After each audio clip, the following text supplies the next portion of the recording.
Hi, I'm Gary White for Central Kentucky Television in downtown Lebanon, and we are surrounded by a bunch of Model Ts and Model As, all different kind of Fords. I'm going to talk with Frank Kelly, who is with the Bluegrass Backroads T group. That's the group that's here today, right? right? The group that's hosting the tour. They're out of Louisville. Out of Louisville, okay. Yes, sir. Now, you said that every 2 years this group gets together and kind of tours the state? Well, they about every other year they put on a tour in this area. They've had them in Corydon, Indiana, but normally down around in this area. Okay, fantastic. Now today, obviously we're in Lebanon, but you said this tour actually started a couple days ago, right? Well, we're staying up in Springfield. Okay. And this is what they call a hub tour. Every day we go out 75 to 100 and maybe 20 miles, and then come back to the motel at night. Okay. And I know on Thursday you got to tour the Serena Alpaca Farm over there in Springfield, right? Right. We had a great time there. They spit at us and do the things that alpacas do. Yes. That was kind of fun. It was fun, yeah. Now today, as I said, we're in Lebanon. You're lining the streets here. There's the 68-mile Highway 68 sale today, so there's lots of yard sales to look at, but you're also going to be going through Campbellsville, and you have a whole agenda today, right? Right. Okay. Now, also, let's talk a little bit about your vehicle here. This one here is yours, correct? Correct. Tell us a little bit about it. Well, it's a 1922 touring car. I actually bought it on eBay about 7 or 8 years ago. It looked this way, but I've done quite a bit mechanically to it. We've broken down on a couple of tours, and you have to fix them. But it's been to Mount Rushmore and Kanab, Utah, and we're going to South Carolina yet this year, and Upper Peninsula, Michigan. So we drive it a lot. We trailer it to the location, and then they either have a hub tour like this one or a progressive tour where you have to pack all your stuff, and you go to a different motel every night, but do a circular deal so that you arrive back where your trailer is. Okay, great. Now, this is a Model T, right? It is a Model T. Henry made them he called the first one in 09. He made it in 08, but they called them 9s, and he made the last one in 27, and this is probably a 27 right here. Well, you don't have it in the picture. Yeah. Run right here. We'll get a shot of that one, too, is the actual. So it's there for about almost 20 years then. He made them for a long time. Yeah. I've forgotten how many million, but it's 20 million or something. I don't remember. Now, what made you want a Model T Ford?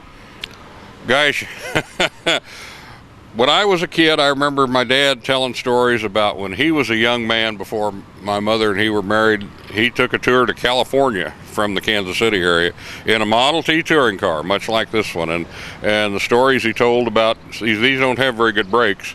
Going through the mountains, they actually had a huge rock on a rope that they would throw out to hold them back. And I later, after my folks died, going through their stuff, I found the letters that he had written to my mother telling these same stories. So I'm assuming, even though they might have been embellished a little bit, they're basically true stories. And that's why I wanted a Model T. Actually, we got one back in the 60s and played with it for a couple of years. Then our kids came along and we needed the money, so we sold the Ts. And we just gotten back into them 6 or 7 years ago.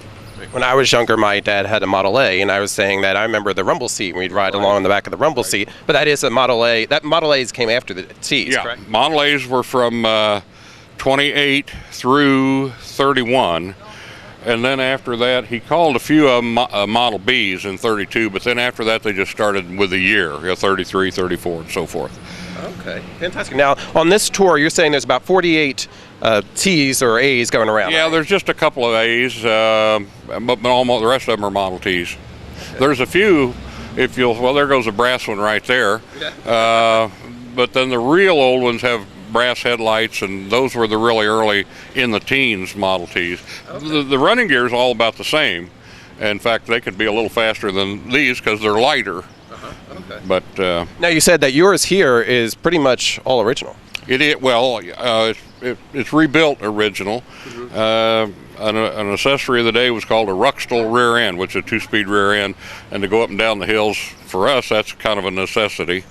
And it actually, your camera may be picking up, it has disc brakes on the back, so it will stop. We take our grandkids with us quite a bit, and the original Model T brakes were almost non-existent. And if safety took hold. Safety deal, yeah. If you broke something in the drivetrain, you were without brakes, and that's not fun. No, not at all. Now, what kind of speed does this get? Well, If I go over, in the early days before cruise control, there was a thing called speed minder. I've got one of those when my wife's with me. If this car goes over 34, she goes off.